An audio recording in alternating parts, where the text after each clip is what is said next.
কেঁদো না জয়নাল এজিদের বন্দিখানায়।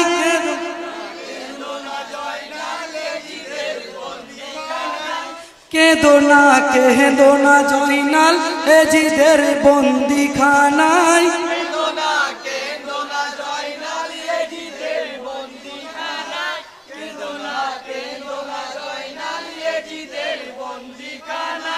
যুদ্ধের রত হোসেন যখন ময়দানে একা ছিল, দিনার সরদার আসিয়া গো পাকদম চুম্মা দিল। শোনো শোনো সৈয়দ জাদা, শোনো শোনো সৈয়দ জাদা, মিনতি করে জানাই কেঁদো